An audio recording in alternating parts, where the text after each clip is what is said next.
kebakaran hutan, polusi udara, perubahan iklim yang tiba-tiba, bukanlah itu tandanya bumi kita sudah dilanda kehancuran. Lantas mengapa masih banyak mereka yang diam saja melihat bumi sudah banyak menerima penderitaan?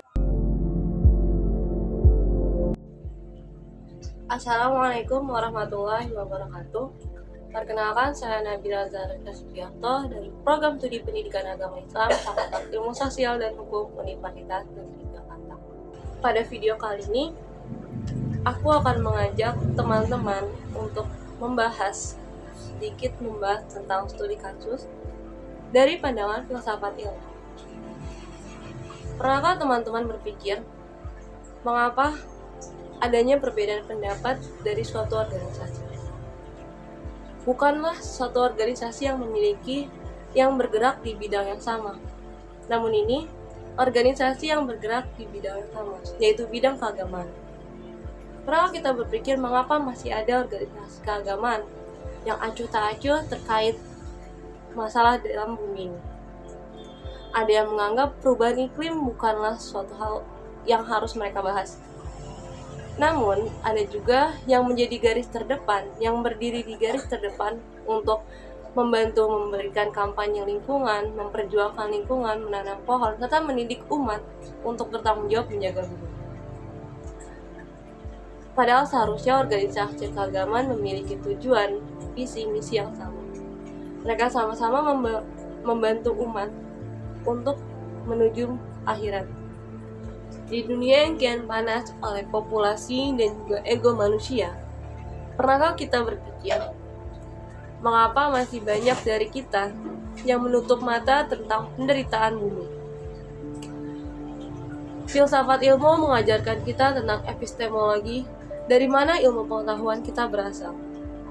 Ada yang hanya memandang pada wahyu, menganggap alam ini hanya sekedar tempat singgah menuju akhirat, dan lupa bahwasanya ilmu tentang alam juga merupakan anugerah dari Tuhan.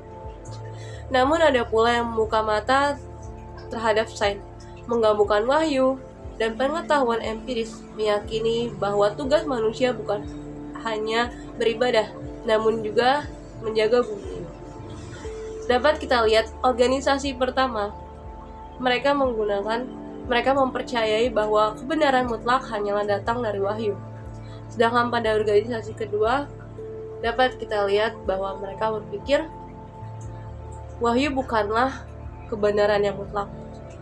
Penelitian, pembuktian dari penelitian ilmiah digabungkan dengan wahyu, mereka akan mendapatkan kebenaran yang mutlak.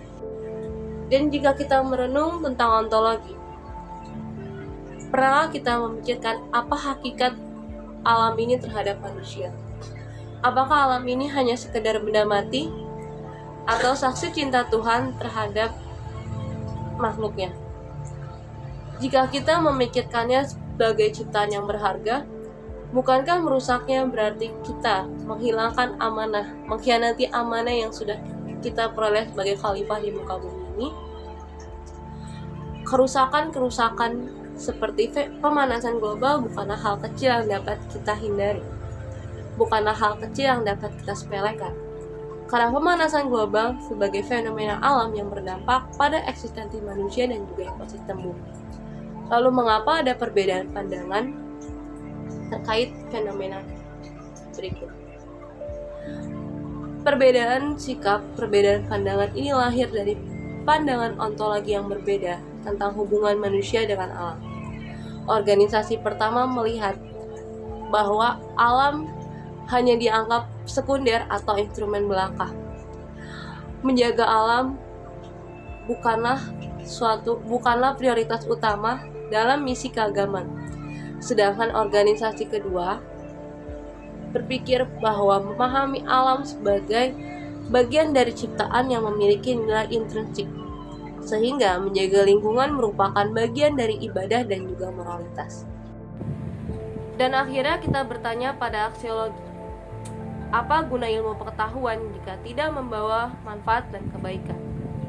Apa arti iman tanpa membawa tindakan menjaga kehidupan?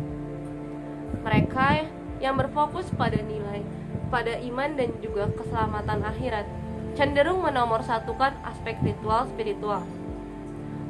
Tanggung jawab mereka hanyalah pembinaan terhadap rohani umat, belum menyentuh etika lingkungan secara luas. Namun, mereka yang memiliki etika lingkungan yang kuat menilai bahwa tindakan menjaga bumi sebagai amanah dan kewajiban moral. Tanggung jawab mereka mengedukasi, mengadvokasi, dan berkontribusi langsung pada keberlanjutan ekosistem. Lalu apa yang bisa kita lakukan? Pendekatan seperti apa yang bisa kita lakukan untuk menjaga keseimbangan antara agama dan juga sains? Pertama, kita dapat melakukan pendekatan dialog transdisipliner. Dialog, diskusi diperlukan untuk membuka pandangan-pandangan para agama, para ilmuwan, bahwasanya ilmu duniawi bukan sekedar ilmu, tapi juga bagian dari tanggung jawab moral spiritual. Lalu kita juga dapat menggunakan pendekatan integratif epistemologi yang menggabungkan pengetahuan wahyu dan empiris sehingga kebijakan lingkungan memperoleh legitimasi moral dan ilmiah.